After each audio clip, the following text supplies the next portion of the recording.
Hello, everyone. Welcome to Room Now's Rheumatology Roundup from ACR 2024, where we present highlights of the annual Convergence meeting that just ended and was in Washington, D.C. I'm Jack Cush with Room Now. Artie Kavanaugh, and as you can see, like all of y'all, I'm back at work after a very busy meeting in Washington, D.C. A lot of material, that's for sure. Yeah, we're home recovering from what was a really big, great meeting. We'll be discussing abstracts and presentations from the meeting. These were chosen without influence of peers, family members, or professional marketers. Our content is solely based on our interest in the research, maybe its impact and innovation in practice.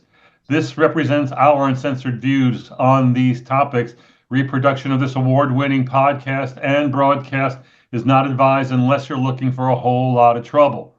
Artie, I'm told that this was one of the most attended meetings since the pandemic, and that this year there were more U.S.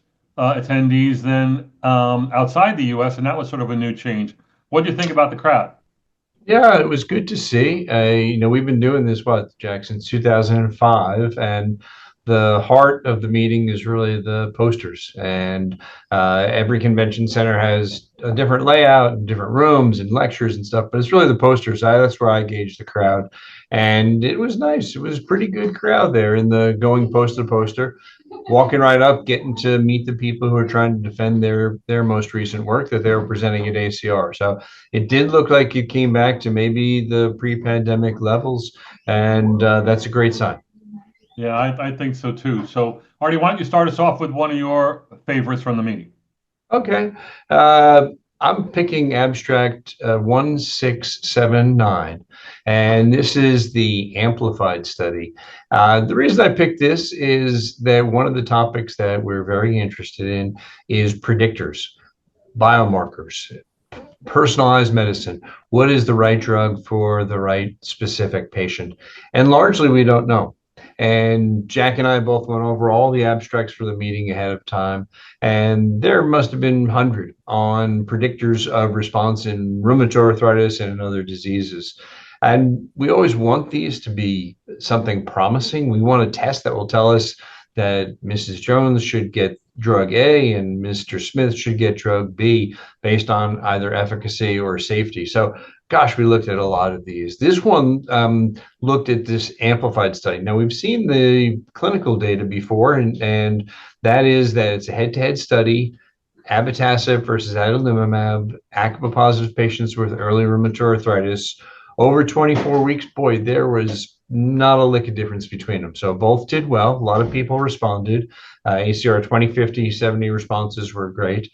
This was a biomarker poster, and they looked at changes in circulating peripheral cells. And they found some big differences. They found some very distinct differences, particularly in B cell populations. So the patients treated with abatacept, not only did they change their seropositivity, their titers of CCP and rheumatoid factor went down, but they also had an increase in the number of circulating B cells and the number of circulating T cells as well. The adalimumab group had a greater increase in certain subsets of B cells, and the responders to adalimumab had an increase in Th1 and Th17 cells, and also class switch memory B cells and plasmablasts. So on the one hand, you have clinical the data, which are not different between the two. The hope had been that you might be able to predict which patient was going to respond to which agent, and you can't. There are these nice changes, but none of them correlated with efficacy. None of them correlated with tolerability. So in all of the abstracts that we looked at that went for predictors, and the methods have gotten just so incredible these days, especially things like spatial transcriptomics, where you can look at a biopsy of an inflamed synovium and look at what cells are present, where they are, and how close they are to each other. It's just fascinating, but we're still missing precision medicine. So I think we're just going to have to keep looking for that at future meetings. So the great hope of this amplified study was really based on the APIPRA and ARIA and other studies in patients with not yet established RA, clinically suspect arthralgia, preclinical RA, where you gave abatacept, and they did really, really well compared to really nothing. And and there, the biology of preclinical disease is certainly different, and maybe going after T cells with abatacept made a difference before you establish these. These patients were early RA, and they were double positive for RF and ACPA, and 2/3 of them were shared epitope. And the great hope here was that ABBA would distinguish itself compared to ADA, and it did not. And so the question for me is maybe it doesn't matter after you already have established disease. Maybe the only difference here is between what you choose is before they get established disease, or maybe these changes that you find biologically, mechanistically, might they mean something, 2 years down the road? We don't know. And this trial didn't fulfill any promises for us. Yeah, we're still lacking. Do you think back many years when you looked at the synovial biopsies, and a consistent feature of responders was a decrease in the sublining CD68 positive macrophage population? Very crude back then, before we even knew much about macrophage subsets. But that just went along with response, and it didn't differ by what the treatment agent was. So as much as we have some really cool methods now and some very beautiful illustrations, we're still lacking something of clinical utility. Yeah, I remember Artie and I were walking from one of these great presentations about biomarkers and proteomics and transcriptomics, and he said to me, "Isn't this the data we saw 20 years ago about the changes in the synovium?" And Artie, what do you get from your conversations with Hani Gabaloy and others? Yeah, he said it certainly rings very true. We know a whole lot more. We know a whole lot greater detail, but we're no further down than we were in some ways by looking at those gross methods that were used decades ago. Right. Yeah, histochemistry was all we had. Now we got all these sexy things, which are really cool, but I don't think it's getting us the answer that we want. My first one is also on RA. I have this preoccupation with seronegative RA. It's a bother for me every time I see one. This is a follow-up, and it's really good data. It comes from Mayo, abstract 0458. And this was a 20-year follow-up study of 176 patients with seronegative disease, and they were double positive. I'm sorry, double negative. They were mostly female, over almost 12 years of follow-up. And the interesting thing in their data, it's different from other data. Other data would show that somewhere between 40 and up to 65% of patients who are seronegative might change their diagnosis if you follow them out 10, 15 years. In this study, with again almost 12 years of follow-up, the 10-year cumulative rate of change in diagnosis was only 15%. And that number, which was about I think a third or 40% of them were either spondyloarthropathies or they turned to seropositive RA. 11 spondies, which is PSA and AS, and then 6 became seropositive RA. 5 were OA, 3 crystal arthritis, 3 CTDs, I don't know what that is, and 1 each with infection, paraneoplastic RS3PE or sarcoidosis. Of those who stayed or didn't change diagnosis, 27% went into remission within 10 years. And then those who stayed with a diagnosis, about 20% required future treatment with aggressive therapy, biologics or targeted synthetics. So maybe fewer people changing over time. Maybe Mayo, they're a little bit better at diagnosing seronegative RAs than other places. But I think it's important to note that this could be the fate of patients who have seronegative RA. Yeah, one of our colleagues, Marwan Bakari, a great doctor from the UK, said, well, maybe we shouldn't put seronegative patients in studies. But that's a very different consideration, because when you put somebody in a study, you require that they have multiple swollen joints, you require that they have erosions, you require that they have other factors that make them worth treating. And if you think back, way back when we started the first studies in biologics, a very long time ago, if you look in those studies, the seronegative population, they had serious RA. So this is very different. This looks at the population level, and yeah, it's a mild disease, a lot of drug-free remission, a number of people who change diagnosis. So it's a quirky subset. If you look at any clinical trial, you'll see often at the end of a clinical trial, there's 1 or 2 people who actually did change their diagnosis, and that's not uncommon. And the other thing about the dynamics of change here, these changes were not within the first 12 months. A lot of them were delayed over 5 years, if not more. So it does take time, and it's going to happen. So you do have to keep an eye on what the fate of a seronegative RA is going to be.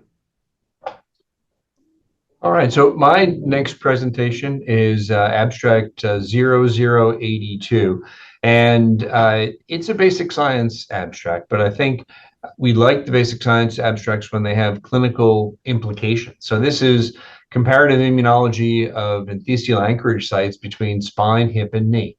So if you think of the SPA group of diseases, axial spondyloarthritis, psoriatic arthritis, inflammatory bowel disease, they share many common features, including the putative role of IL-23. And you see this in the genetic changes, you see this in the tissue expression among these different diseases. A big puzzle to us then has been the fact that inhibition of IL-23, which is super effective in the skin of patients with psoriasis, is not effective in axial arthritis in ankylosing spondylitis or radiographic axSpA.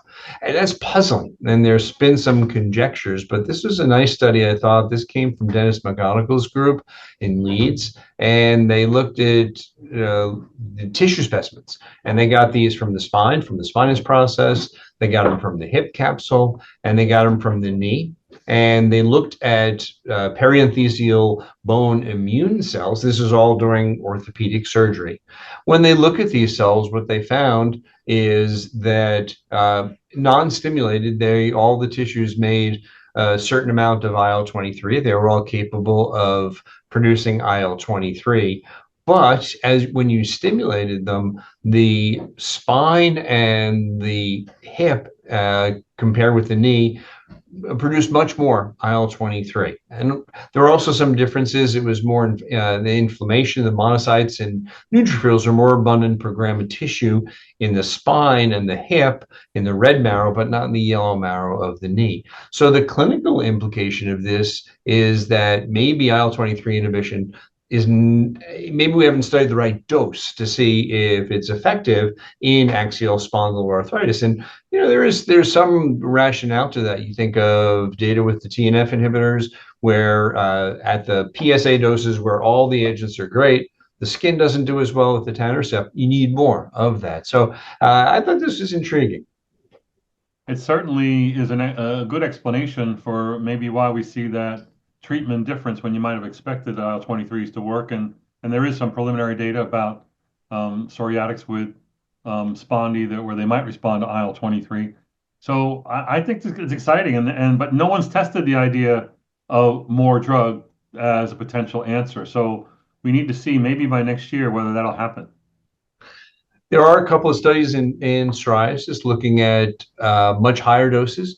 The idea being that if you treat early psoriasis, maybe you can knock it out. Maybe you can hit it very hard and have a very prolonged clinical response. So, yeah, maybe we should do those kind of studies in axSpA. Cool. All right, I reported on this before. I just can't let it go. Emapalumab in Still's disease.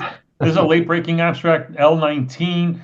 We've talked about it. One year it was 9 patients, another year it was 12, and then it got up to 15. Well, now they've kind of combined a clinical trial with an open-label prospective trial, and they've got 39 patients, all Still's disease, kids and adults who have serious macrophage activation syndrome, not responding to conventional therapies. And I think this is critical because I think they have a critical mass on a drug that's already approved. The drug is emapalumab. It's marketed as Gamifant. It is a neutralizing anti-gamma interferon monoclonal antibody.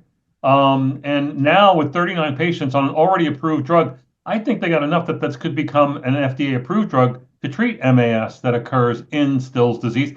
Why? Well, it's a 20 to 40% mortality rate when this does occur in either kids or adults. So they could pool the data. They got 39 patients. They have a scheme which is different as time goes on as to how you dose it. The primary endpoint was a composite of 8 clinical measures were designed to basically show the kind of things that you'd expect to see, a cytokine storm or macrophage activation syndrome.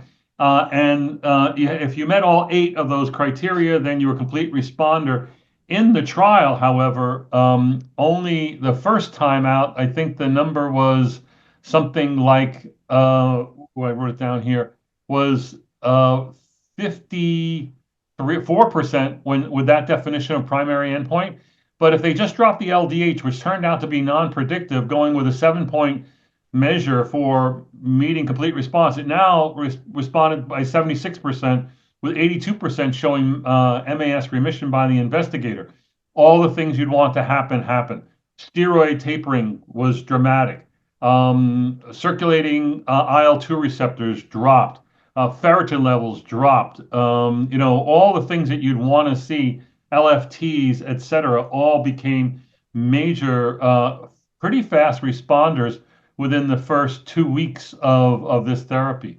I put it out there because I think it's a game changer when it comes to how these patients will be treated in the past. In the past, it was you give them steroids, you put them on an IL-6 or an IL-1 inhibitor, and then depending on who's involved, they're either getting cyclosporin or etoposide, and the responses are kind of, never quite. This seems to be so much better.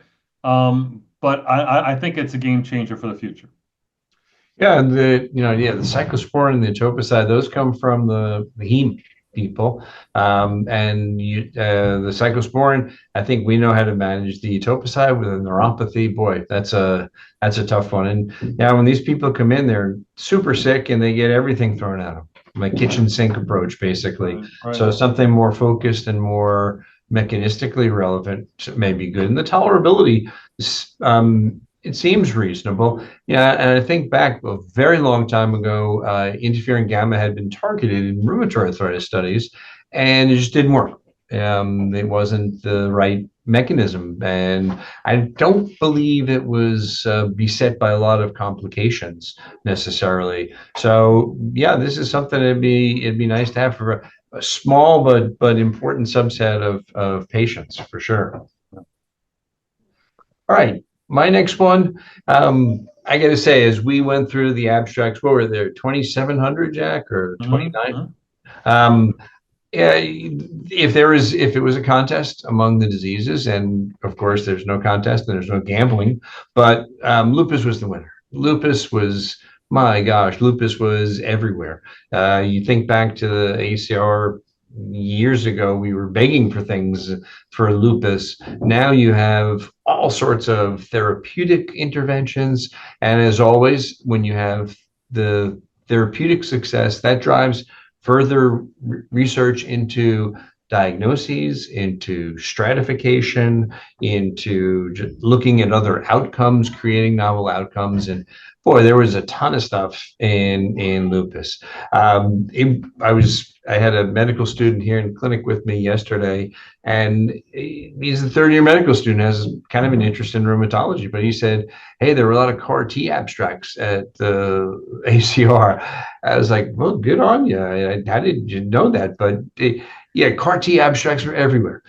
I didn't pick one of those to highlight because I think they're all they're super exciting. Maybe there's something to there, but we don't have controlled data on there, and we may not have controlled data.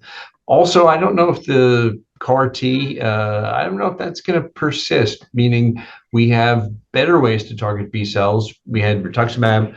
Well, now we have obinutuzumab, but we also have these bispecific T cell engagers, tri-specific T cell engagers. Bites and trites. Bite, well, you can't say bite though. That's a trademark. So now we're going to have to pay.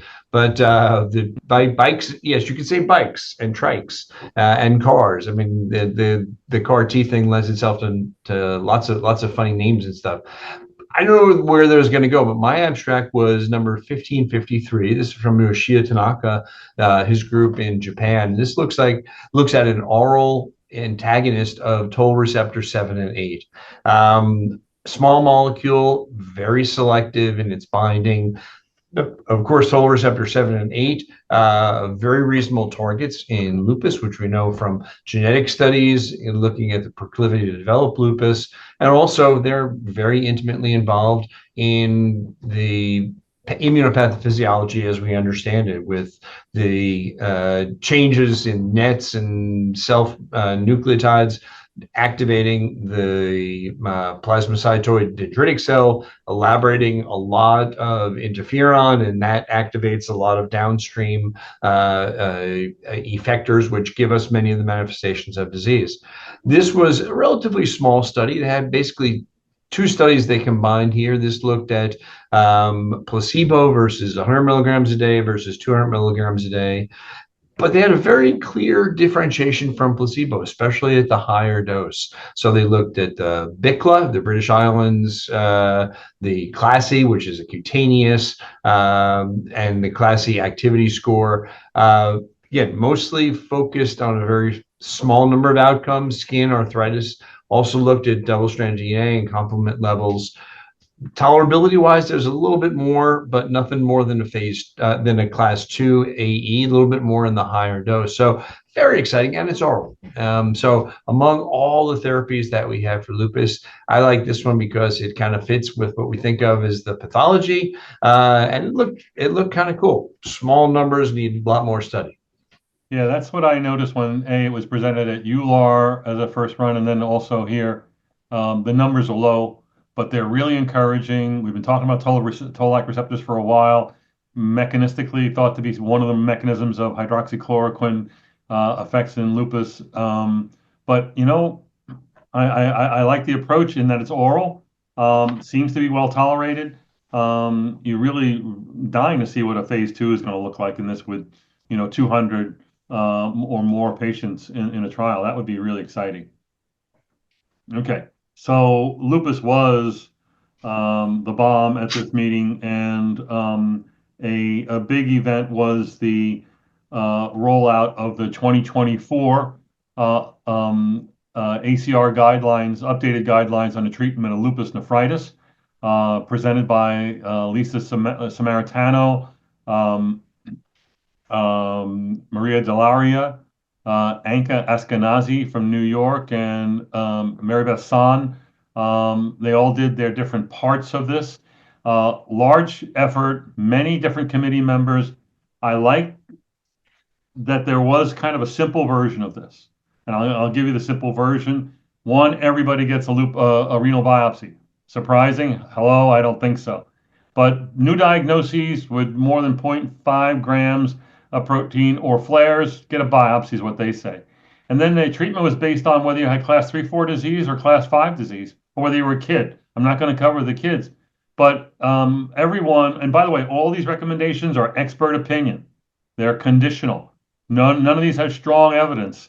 So you can argue with us all you want, but nonetheless, the lupus experts of the world are unified in this approach, including the Nephrology Society that was represented on this committee and in this presentation. One, everybody gets prompt glucocorticoids. They get pulse steroids, 250 to 1,000, 1 to 3 days in a row, started on 40 milligrams, and then weaned down to 5 within 6 months. Everybody should be on hydroxychloroquine. You have to put everybody either on an ACE inhibitor or an ARB. And then they basically say that if you're class 3 or 4 disease, you need 3 to 5 years of triple therapy.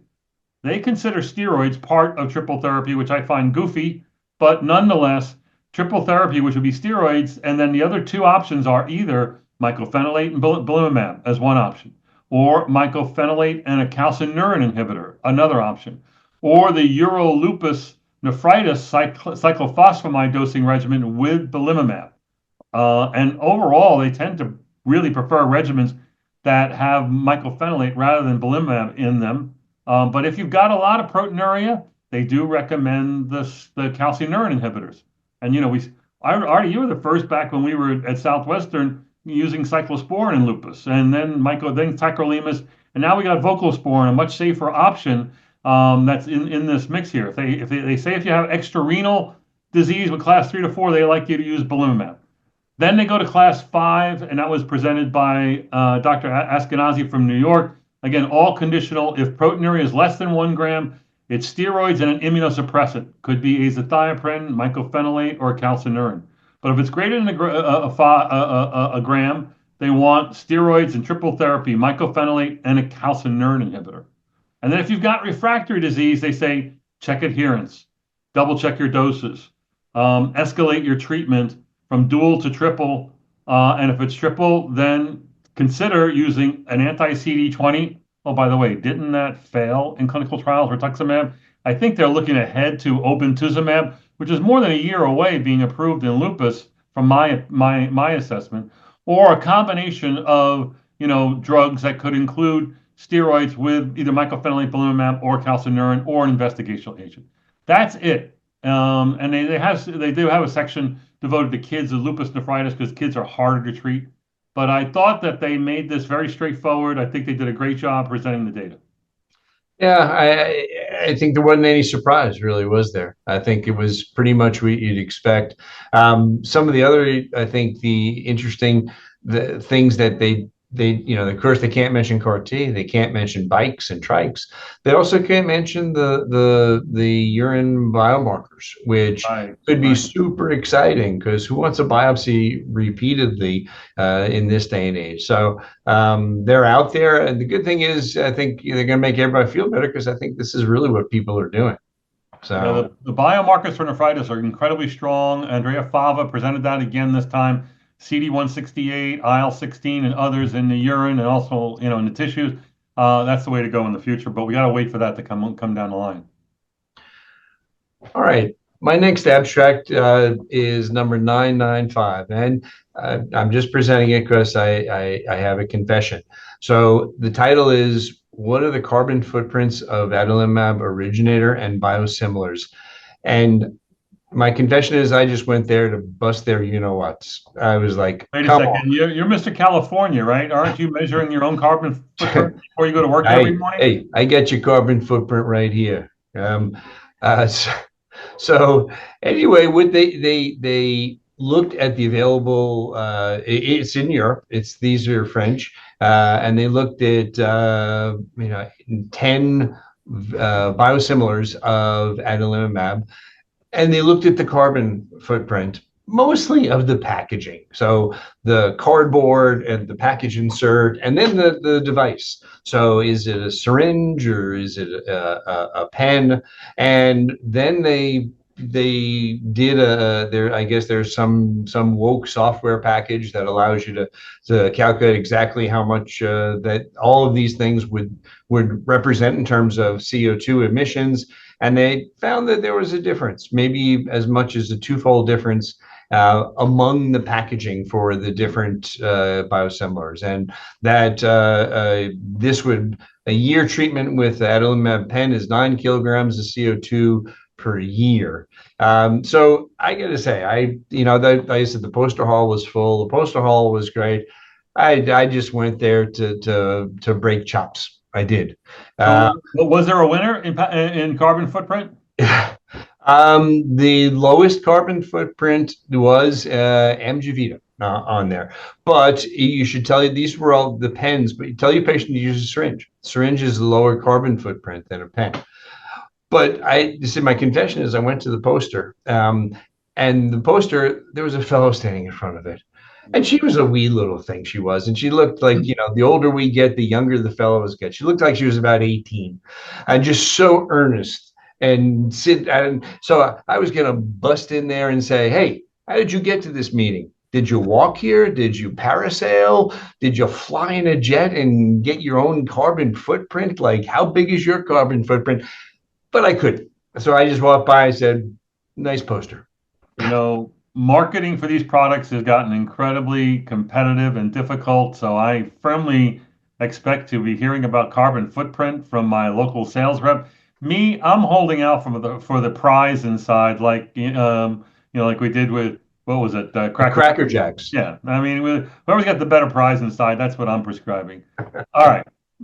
If there was another big buzz item at the meeting, it was the GLP-1 drugs, and there was a lot of presentations in OA beneficial effects, in lupus beneficial effects. We've seen it before in gout, and abstract 2259 was a study of these two different GLP-1 drugs, semaglutide and tirzepatide, which is Manjaro. 152 patients with RA who went on these drugs. They looked at 1 year outcomes, and they all showed significant benefits with weight loss of 7%, BMI decreasing almost 2 to 3 points, SED rate dropping 6 millimeters, CRP dropping 1 milligram per deciliter, lipids, pain, all these things improving on these drugs. Obviously, what goes along with this is better survival statistics, better cardiovascular outcomes. And the question is, what's at what risk and what's it really doing? Only about 15% had GI side effects. About a quarter of the patients had to discontinue drug because of side effects, mostly GI. And is all this from just losing weight, or is there a direct benefit of going after GLP-1, that mechanistically it may make sense? That needs to be worked out in subsequent trials. But I think that if you're a rheumatologist, you're soon to become an expert in weight loss, as you're going to see more and more of these trials in your patients, if not combination trials of these drugs along with your biologics, looking for additive effects. Yeah, super hot topic, a number of presentations across different diseases. And I think you're right. This is not something that's interesting. I think the only thing holding us back now from prescribing these is the access, is the cost, and the denials. Right now, they're getting a lot of denials. I had a patient who asked for one, and the insurance company told her that if she had a heart attack, they would allow her to have it. It's like, well, you're supposed to prevent a heart attack. But yeah, I learned a bunch, and I think you're right. There may be differences. Weight loss is great, no matter how you lose weight, but it may well be that the GLP-1s have an advantage, certainly over the DPP-4s, maybe over the SGL2s in terms of mechanism. They asked me to participate in one of the workshop seminars and gave me the topic of liver disease. So I had to do a lot of work on that. And it was made much easier because now we know for fatty liver disease, which is the most common form of liver disease worldwide for all patients, but we see it all the time in our clinics, don't we? But now we know that the combo GIP, GLP-1 are effective for fatty liver disease. That is absolutely fantastic. Right. I think one of the things I learned too is in the seminar on these drugs is eat your vegetables first. That was well, they said when everybody loses weight, then when they stop, they gain weight again. But one of the things you can do is eat your vegetables first. If you do that, it ends up you eat fewer calories. So that's my take-home point from the ACR. Eat your vegetables first when you're eating. I could have gotten that from my mother-in-law, but we went to a big meeting to find that out. Okay, what's next? All right, the next one I got it's one of the cooler ones, I think, and really gets everybody kind of smiling or chuckling. It was a late breaker, L20, and it's the automated ultrasound machine from Denmark. Arthur is the name, which I love, of course. But and that's been published on. But what they have now is artificial intelligence. So before they had Arthur. Arthur is a robot. So the patient shows up, they put their hand on a tablet, they goop themselves, and the ultrasound probe comes over, goes down, and does an ultrasound. Now they have Diana, which is the artificial intelligence, which is interpreting. Of course, what do we care about? We care about synovial hypertrophy. We care about Doppler activity as a indicator of inflammation. So this was kind of a further proof of this. They had the robot with the artificial intelligence compared to an on-site rheumatologist who was doing it. And then they had a adjudicator who was the ground truth, as they call it in AI studies, who evaluated everyone and saw how well they agreed. The bottom line, the robot did really well. So in terms of agreement on synovial hypertrophy, It was very close to the absolute truth. The Doppler activity also very interesting, very close to the expert who is looking at this. And I think this has a couple of applications. And of course, ultrasound is being picked up a lot, and the fellows are very much interested in it. One of the things that naysayers have against ultrasound is that it's operator dependent. This takes that away. This is now data. And I think in rheumatology, we probably, our bias would probably, well, I don't want the darn machine doing this for me, but, is that any different than when echo was new? The cardiologists did the echoes themselves. Back in the day when it was relatively new, the obstetricians did the ultrasounds themselves. They don't do that anymore. They're done by technicians. So this is essentially even one step further because you can do it for the hands. You can't do it for other joints, but I think this may be something that you'd see in the future for those consults that there's not enough rheumatologists. No, it's hard to get in to see us. Well, if you go do an ultrasound and you have synovitis, you get in then right then. If you don't, then you probably don't need to see the rheumatologist that quickly. So not perfect, not for all joints, not for deformed joints, but super interesting. So this adds to other abstracts we've done in recent time where we talked about finger digital creases disappearing with a swollen joint and doing that in an automated way with a cell phone. Finger movement as a range of movement done also with a cell phone. These are tools that can be used for remote patient assessment. They can be done to supplant your detailed physical exam. So that could be even in a in-clinic visit as part of a expedited evaluation. And I like it. This one, however, is a little bit slow. It's 20 minutes or more for the robot to do that. The good part is the robot talks to the patient. My, you look ugly today. Is that a new hat? And whatever. And the patients, if for me, it would be bad because the patients might prefer the robot to my personality when it comes to the, conversational discourse. But anyway, I think it's an exciting advantage, and I'd like to see where this goes. And once you show it works well with a robot and a device and whatnot, iterations of that will ultimately get around to using it on a cell phone and seeing how that can be used. So I think this is great progress. So my next one is ianalumab, another B cell monoclonal antibody abstract 2580 presented by Meisler and colleagues. Small study, 68 patients with lupus who were treated in a double-blind 28-week placebo-controlled trial showing the efficacy of this sort of dual depleter of B cells. It does it by ADCC and also by BAFF blockade.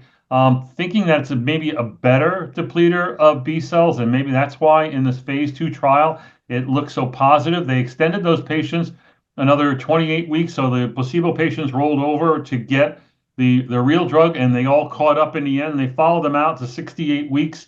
The good news is that I think that this B cell targeted agent had very strongly positive results. It seemed to go up with time as you went out further and further, looking at all measures, SRI-4, SRI-6, LL-DAS, DORIS remission, and serologies, all looking well. My only worry is it's a phase 2 trial. And phase 3 is where a lot of good lupus drugs go to die. But so far, the data looks really encouraging here. Yeah, I think this might fold into the discussion that we were just having about carts and bikes and trikes. And if you have a better B cell depleter, then might that be something that obviates the need for those other therapies, which, the CAR T, very aggressive, at least certainly for those that require the conditioning regimens and hospitalization. And that's a very big deal, and the intended risks of that. So this might be a better option. And boy, so many therapies we have. And of course, the B cell therapies are being looked at also and in Sjogren's and in scleroderma. So there are a number of abstracts that looked at that as well. And I think it's really the resurgence of that mechanism and also the resurgence of those diseases getting much more attention than they ever had. Yeah. All All right. right. So my next one, it's I'm going to throw in 1132, which is, I think, very interesting because it's not even rheumatology. This is the Vega study. It's a follow-up of that. This is the combination of guselkumab and golimumab in ulcerative colitis. And here they looked at the biomarkers. Now, one of the things, advantage that IBD has compared to inflammatory arthritis is that you do colonoscopy and you get biopsies. So you can look at cell infiltrate, you can look at gene expression. So it lends itself to inherent built-in biomarkers. So Vega study is important for several reasons. One is that it, I think, brings back the idea of combination biologic therapy, which had been killed by the earlier negative studies in rheumatoid arthritis, and there's still black box warnings about that. But we saw it in, especially in GI, people would sneak in with putting their toe in the water for people with very refractory disease and adding combinations. But this was a proper study which showed that combination therapy, the idea is not dead. So this is important and it's interesting in ulcerative colitis, but I think we're just a little bit behind it in rheumatology. There's a study called Affinity looking at guselkumab and golimumab in psoriatic arthritis, and there were two other abstracts, 2640 was one, and 1460 that looked. One was from France, 1460, the other was from the US, claims data, looking at combinations that people are already using. In the US one, 2640, a lot of people are using biologics and the PDE4 inhibitor. But some people are using the IL-17 and the TNF inhibitor. In the French study, they were combining TNF inhibitors and JAK inhibitors, anecdotally. And of course, they're in both analyses, they did find the maybe a little bit more in the way of infections. But these are really, really refractory patients that they're trying this on. So I think super exciting that combination therapy may be making a little bit of a resurgence. Yeah, I think it's very exciting because it dispels an old myth that we established back in 2000 plus about this combination being maybe dangerous with no benefit. But this is what I worry about. The problem is that who are you going to give combination therapy to? You're going to give it to the patients who have the worst disease. Um, and we had another abstract at the meeting, 1393, about patients with the worst disease are the ones who have the most amount of side effects. And so, which is basically saying that you're set up to lose when you start studying combination therapy or start using aggressive combination therapy in all your failures. Those people are self-declaring themselves to be not just recalcitrant, but more likely to have side effects. And that becomes a worry in the design of these kind of trials. So when you see a real positive result like that, I think we definitely have to look at this data and maybe try to emulate it in some of our diseases, not just in GI. So, um, there was a lot of, I think if there was another big theme at this meeting was a lot of sessions on steroids. Let's minimize steroids. Let's withdraw steroids. I got two that I want to just give you a quick hit on. One was from Diane Lecallier, abstract 2673. Her research in using British Columbia claims data, 28,000 steroid users with RA. That's about half their patients with RA. They're on steroids, and they basically looked at what happened to the outcomes. They had, as expected, a fair number of cardiovascular and/or infectious deaths, almost 2,500 cardiovascular deaths out of 28,000, right? And then 387 infectious deaths. And what they found was what we said before in many different ways, that for every year that you were on a steroid, you increase your cardiovascular mortality by 7%. For every year you're on a steroid, you increase your infectious mortality also by about 7%. But what happens when you stop the steroid? Do you ever get back your baseline risk of cardiovascular or infectious death? And it turns out for every 1 year you stop the steroid, your cardiovascular mortality risk went down 1.3%. For every 1 year you stop the steroid, your infectious mortality went down by almost 5%. But the takeaway big ticket item message here was that if you were on steroids a really long time, 3 or 4 years or more, you never get back your baseline risk, meaning what those other people who were just like you, who never got steroids, got back to their risk of cardiovascular infectious death. So the number was, it did not return to normal as regarding cardiovascular mortality if they were on steroids for 2 or more years. It was 3 or more years as far as infectious mortality. If you were on it for longer than that, you didn't go back to the lowest possible number. That is a carryover effect, and that might be through a number of different factors, but kind of eye-opening. Artie, what do you think of this data? Yeah, so well, it's kind of scary. And after you come back to the meeting and go to the clinic, you start looking at all those patients who are on steroids and like, oh my gosh, well, what do we do? Well, especially for patients for whom the steroids, they know the steroids help, and they're a little bit reluctant to taper. Your PMR patients where you don't have many other options. The rheumatoid patients where they really like that, certainly for flares. And I think there's a natural tendency, because we're human, to kind of kick the can down the road and say, next time we're going to taper. Right. Because you say let's taper, and they give you the colicky baby face, and you say, okay, next time we're going to taper. But that's how people get on steroids for a long period of time. So these data really kind of scary, honestly. But I think now we have so many therapies, even in conditions like PMR, where you're some like very exciting data of things other than steroids. So I think we see data like this, and it's like, hey, we got to get our act together and get steroid sparing.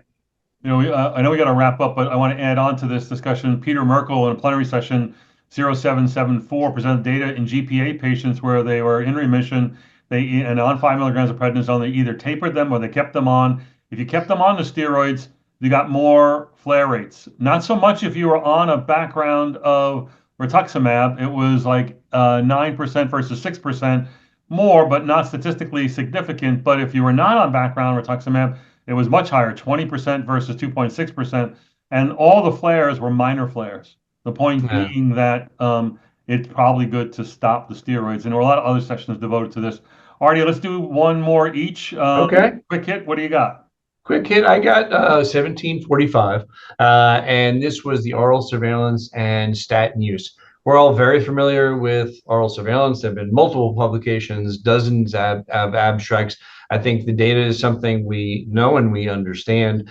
I like this one because the point was to look at statin use, which they had done. But this, I think, has an important message for us, and that is we're kind of underutilizing statins, and across all of our diseases. This is an RA, of course, in the oral surveillance, but across all of our diseases, we're underutilizing them, really underutilizing them. But if you add statins, you can decrease the risk. Remember, in the study, there was a higher risk of MACE with TOFA compared to TNF inhibitors. But if your patients are on statin, the difference dissipates. So maybe we need a cocktail for our patients of a GLP-1 and a statin, and maybe a little naproxen thrown in or something. But I think these data are sort of telling us we just can't ignore it and say, go talk to your regular doctor, especially in our younger patients who don't maybe go see their regular doctor. Again, this does go well with the data. It shows that we and other doctors are not very good at health maintenance things, and that we really do need to step up and make sure our patients are on these therapies. The important question came up in this session for those people who you would not use a JAK inhibitor because of their age or because of hyperlipidemia. What if you treated them? Would you now make that, does the equation change? Would you now consider using a JAK inhibitor in those people or continuing it when they previously had success? I think based on this data that Dr. Giles presented, I would. My quick hit is it's called the PMR mode study, abstract 1697. It's a 1 year study of methotrexate or placebo in recently diagnosed PMR patients who had received less than 8 weeks of glucocorticoids. And the endpoint here was glucocorticoid-free remission at week 52. 64 patients, but when you looked at their progress over 52 weeks, the lines are superimposable, meaning placebo did just as well as methotrexate. And this has kind of always been the argument in these PMR patients where you're trying to steroid spare. Can you use methotrexate? And we often do for lack of having options. Now that we have sarilumab and other drugs coming down the line, I think that, it makes sense. And by the way, secondary outcomes were no different between methotrexate and again, 25 milligrams per week is not a dose issue. You could have said, well, maybe the cohort didn't have inflammatory enough disease. You could make that assumption, but there was another abstract at the meeting, abstract 1700, that did a claims data of people with PMR going on either sarilumab or methotrexate that they matched up as best they could, 210 per group, and sarilumab outperformed 60% versus 35% as far as the endpoint of being off of steroids within 6 months. So I think this is changing the conversation on steroid sparing in PMR. Yeah, I think this is maybe the most important abstract of the meeting, or maybe not most important, but the most impactful because we go back to the clinic. I'm in the clinic right now, and your PMR patients, and we always like abstracts that agree with us. I've never been a methotrexate believer, but you look at the data as it is until now. The believers can say, well, there's something. The non-believers can say, nah, there's nothing. I think this is super clear. As you said, you can't say, well, you didn't give a high enough. And you can say, well, it's only 62 patients, but you could have had 6,200 patients, and there was no way that there was going to be any difference. The lines are exactly the same, saying that I don't think there's a point giving methotrexate to PMR patients. When I have fellows here, I'll say, some PMR patients may have peripheral arthritis. They're very RA-like. For them, maybe, but don't treat your PMR. Don't delude yourself that you're going to use methotrexate as a steroid sparing drug. And I think, boy, this was super clear data, and this is very very impactful, very useful in the clinic, like now today. So I want to thank the audience for again hanging with us in Rheumatology Roundup again this year from ACR. ACR next year, Chicago. We're going to be there. We hope that you'll be following us or be there with us for another great meeting. The next two big things that are going to happen in rheumatology are big rheumatology meetings, one in Maui and one in Dallas. Artie, what's going on in Maui in February? 11th through Rheumatology Winter 15th. Clinical Symposium. So, place to hear about the latest data and chat about it with friends and colleagues in a collegial atmosphere. Yeah, 11 through 15. Artie and I will be there. We'll be doing our wrap up on all RA abstracts, and Artie will be doing wrap up on SPA, and the faculty and program looks really, really good. r-w-c-s-dot-com. Got to put dashes in there, and check out the agenda and faculty. You'll be surprised. And then February, and that's February 11th through the 15th. Right before that in Dallas, February 8th and 9th. Room Now Live 2025. Early bird pricing it goes away, I think, on the 30th or December 1st. If you go there and check out the agenda and register and put in the code ACR 2024, that doesn't make sense, does it? It might be ACR 2025. Either one to get the early bird discount. Okay. But that's Room Now Live. Again, another great meeting, day and a half meeting. Artie's got a great 4-day meeting. Ours is a Saturday, half day, Sunday meeting, whichever fits you. And you can, by the way, do this virtually if you like. Or do both. Great meeting. Room Now Live will be a great meeting and local for a lot of people. Really easy to get to Dallas. So, all right, Artie, thanks for doing this. We'll see everybody next year. thank you. Over and out.